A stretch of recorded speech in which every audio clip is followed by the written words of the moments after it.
یہ بات ہے سال 541 کی، یعنی آج سے قریب 1500 سال پہلے، جب یورپ کے ٹھیک اس حصے میں آسمان پر ایک ایسا منظر دیکھا گیا جو آج سے پہلے کسی نے بھی نہیں دیکھا تھا۔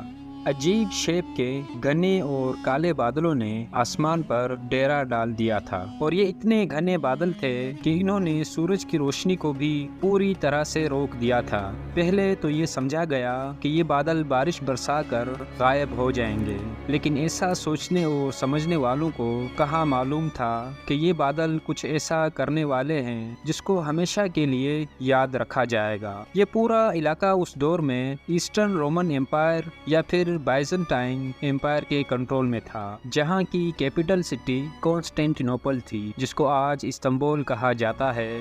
اور یہ عجیب و غریب منظر بھی استنبول یعنی اس وقت کے کانسٹینٹینوپل میں ہی دیکھا جا رہا تھا۔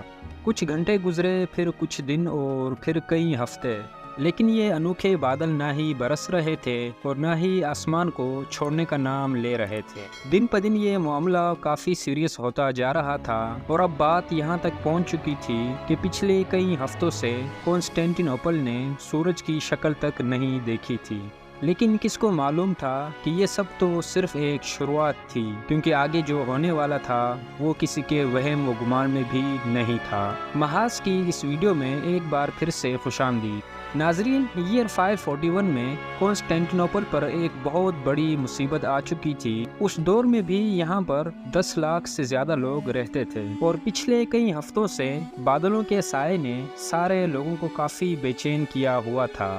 لیکن معاملہ تب مزید سیریس ہو گیا جب یہاں ایک ایک کر کے لوگوں کے مرنے کا سلسلہ شروع ہو گیا۔ جی ہاں، چلتے پھرتے لوگ بالکل ٹھیک ٹھاک حالت میں کھڑے کھڑے گر جاتے تھے، اور پھر کچھ ہی دیر کے بعد ان کی سانس نکل جاتی تھی۔ یہ معاملہ دیکھ کر ڈرے اور سہمے ہوئے لوگوں میں افراتفری پھیلنا شروع ہو گئی، کیونکہ ان کا خیال تھا کہ شاید اب دنیا کے ختم ہونے کا وقت آ چکا ہے۔ اوپر آسمان پر گہرے بادل، فضا میں ایک عجیب سا فوگ، اور زمین پر لاشیں ختم ہونے کا نام نہیں لے رہی تھی۔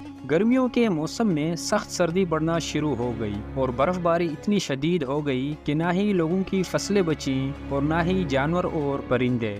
اس وقت کے بائزنٹائن ایمپرر، جن کا نام جسٹینین تھا، انہوں نے لوگوں کو پرسکون رہنے کا حکم دیا، اور یہ کہا کہ جو لوگ اچھے کام کرتے ہیں ان کی جان کو کچھ نہیں ہوگا۔ ایمپرر کے اس بیان نے لوگوں کو مزید بے چین کر دیا تھا، کیونکہ یہ بیماری نہ ہی اچھے انسان کو دیکھ رہی تھی اور نہ ہی برے کو۔ روزانہ ہزاروں کی تعداد میں لوگ مر رہے تھے، جن کو ایک ساتھ ہی بڑی بڑی قبروں میں دفن کیا جا رہا تھا، اور اب نوبت یہاں تک پہنچ چکی تھی کہ یہاں کھانے پینے کا سامان بھی ختم ہونے لگا تھا۔ بائزنٹائن کی فوج، جو ویسے تو بہت سٹرونگ مانی جاتی تھی، لیکن اس معاملے میں وہ کسی کام کی نہیں تھی، کیونکہ ان کا مقابلہ ایک ایسے دشمن سے تھا جو کسی کو بھی نظر نہیں آ رہا تھا۔ یہ پورا خطہ اسی عجیب بیماری کی لپیٹ میں تھا۔ آسمان میں گہرے بادل جہاں بھی جا رہے تھے، وہاں زمین پر یہ عجیب بیماری پھیل رہی تھی۔ دور دور تک، جہاں اسپین، فرانس، اٹلی، گریس، ترکی، موروکو، سیریا اور ایران بھی موجود ہے، کانٹیننٹ کا یہ پورا حصہ اسی بیماری کی لپیٹ میں تھا۔ کسی کو بھی سمجھ نہیں آ رہا تھا کہ اس عجیب آسمانی بیماری کی اصل وجہ کیا ہے۔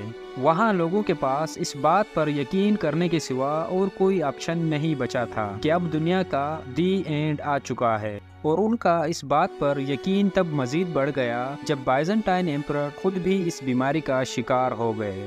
یہ بیماری ہسٹری کا سب سے پہلا ریکارڈڈ پینڈیمک تھا، جو آج پلیگ آف جسٹینین کے نام سے جانا جاتا ہے۔ پورے 2 سالوں تک چلنے والی انوکھی آسمانی بیماری نے اس پورے کانٹیننٹ کا نظام دھرم بھرم کر دیا تھا، یہاں تک کہ کچھ علاقے تو ایسے بھی تھے جہاں پر پورے 2 سالوں تک سورج ہی نہیں نکلا تھا۔ لیکن کسی کو اس ہسٹری کی اصل وجہ معلوم نہ پڑ سکی۔ کالے بادلوں کا خوفناک سایہ، گرمی کے موسم میں برف باری کا پڑنا، فصلیں، جانور اور پرندوں کے ساتھ ساتھ انسانوں کا بھی مر جانا اس بات کی نشانی تھی کہ یہاں کچھ تو ایسا ضرور ہوا تھا جو کسی بھی صورت میں نارمل نہیں تھا۔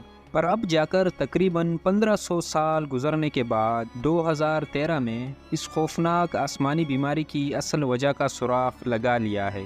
کروڑوں لوگوں کی جان لینے والی اس بیماری کا راز استنبول سے 5000 کلومیٹر دور گرین لینڈ میں ہی چھپا ہے۔ ایکسپرٹس کی ایک چھوٹی ٹیم ایسٹرن گرین لینڈ پہنچی اور ان کا یہاں آنے کا مین مقصد پاسٹ کے کلائمیٹس پر ریسرچ کرنا تھا۔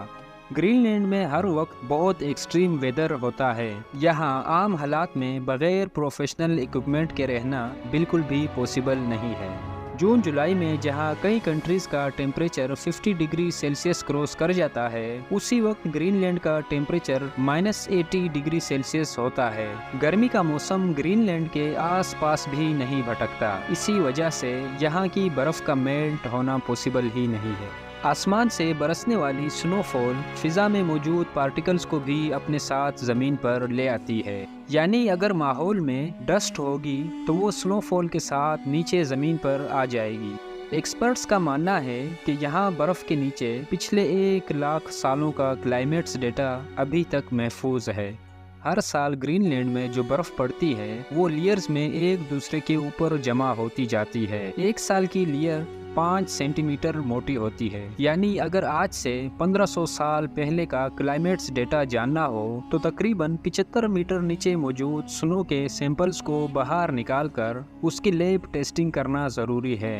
ایکسپرٹس نے یہاں ڈرلنگ کا کام سٹارٹ کیا اور پچھلے 2000 سالوں سے پڑنے والی برف کو باہر نکال دیا گیا۔ نکالے جانے والے سنو کور کی ٹوٹل لمبائی 100 میٹر سے بھی زیادہ تھی، جس میں برف کے وہ حصے بھی شامل تھے جو پلیگ آف جسٹینین کی خوفناک بیماری کے دوران گرین لینڈ کے آسمان سے برسے تھے۔ نکالے جانے والے آئس کور کو الیکٹریکل کنڈکٹیوٹی ٹیسٹ پرفارم کیا گیا تو حیرت انگیز طور پہ ایئر 500 سے 600 کے درمیان پڑنے والی برف میں سلفر کی ایک سپائک دیکھی گئی۔ یہ سپائک اس بات کی نشانی تھی کہ جس دور میں کانسٹینٹینوپل پر 2 سالوں تک کالے بادل منڈلا رہے تھے، اس دور میں ایٹماسفیئر میں کچھ نہ کچھ گڑبڑ ضرور تھی۔ سلفر ڈائی آکسائڈ ایک بہت خطرناک گیس ہوتی ہے جو کہ نہ صرف انسانوں کے لیے بلکہ جانوروں، پرندوں اور پلانٹس کے لیے بھی ہارمفل ہوتی ہے۔ اگلا ٹیسٹ یہ جاننا تھا کہ 6 سینچری کے دوران ایٹماسفیئر میں سلفر کیوں موجود تھا اور وہ آیا کہاں سے تھا۔ ایکسپرٹس کا ماننا ہے کہ آسمان میں اتنے زیادہ سلفر پارٹیکلز صرف ایک چیز سے پیدا ہو سکتے ہیں اور وہ چیز ہے وولکینو۔ جی ہاں، ارتھ کے اندر مختلف مقامات پر پگھلے ہوئے پتھر میگما کی صورت میں ابل رہے ہوتے ہیں۔ ارتھ کے آؤٹر لائر اپنے پریشر سے میگما کو باہر نکالنے سے روکتی ہے، جبکہ میگما ہر وقت کوئی جگہ تلاش کر رہا ہوتا ہے جس سے وہ باہر نکل سکے۔ میگما اور زمین کی یہ جنگ صرف تب تک رہتی ہے جب تک سمندر کا پانی میگما تک نہیں پہنچ جاتا۔ اگر سمندر کا پانی میگما تک پہنچنے میں کامیاب ہو جائے تو پانی گرم ہو کر گیس بن جاتا ہے اور یہی گیس اب میگما کے ساتھ مل کر زمین پر اور زیادہ پریشر ڈالنے لگتا ہے۔ بس پھر کسی بھی ویک پوائنٹ سے میگما لاوا کی صورت میں پھٹ کر باہر نکل آتا ہے۔ پانی اور سلفر یہ دونوں چیزیں وولکانو کے ساتھ مکس نہیں ہوتی، بلکہ یہ پاورفل گیس کی صورت میں آسمان میں پھیل جاتی ہے۔ انتہائی طاقتور وولکینک سے نکلنے والی وولکینک گیس ہزاروں میل دور تک بھی آسانی سے پھیل سکتی ہے۔ آسمان میں موجود سلفر پانی کے ڈراپلیٹس کے ساتھ مل کر سلفیورک ایسڈ بن جاتا ہے، جو کسی بھی صورت میں انسان کے لیے بیڈلی ثابت ہو سکتا ہے۔ سلفیورک ایسڈ کے یہ بادل اتنے گھنے ہوتے ہیں کہ یہ سورج کی روشنی کو بھی پاس نہیں ہونے دیتے۔ 1500 سال پہلے پلیگ آف جسٹینین کے کیس میں بھی کچھ ایسا ہی ہوا تھا۔ یہ بات تو کنفرم ہو چکی تھی کہ یورپ میں لاکھوں لوگوں کی موت کا ذمہ دار ایک خطرناک وولکینک تھا۔ ایک طرف جان لیوا سلفیورک گیس تو دوسری طرف سلفیورک ایسڈ کے بادل۔ یہ بادل برسیں گے تو جیسے تیزاب کی بارش ہوگی، اور اگر یہ نہیں برسیں گے تو اس کے بادل انسانوں کو سورج کی روشنی کے لیے تڑپا دیں گے۔ یہ ایک ایسی سچویشن تھی جس میں انسانوں کے لیے ہر موڑ پر صرف تباہی ہی تباہی تھی۔ جس وولکینک کے پھٹنے سے ساری تباہی ہوئی تھی، وہ وولکینک کون سا تھا یہ جاننا ابھی بھی باقی تھا۔ کئی سالوں بعد ایکسپرٹس اس نتیجے تک پہنچے کہ کانسٹینٹینوپل سے 11,700 کلومیٹر دور سمندر کے اس پار ٹھیک اس مقام پر ایل سیلوڈور میں واقع پینگو لیگ ہے۔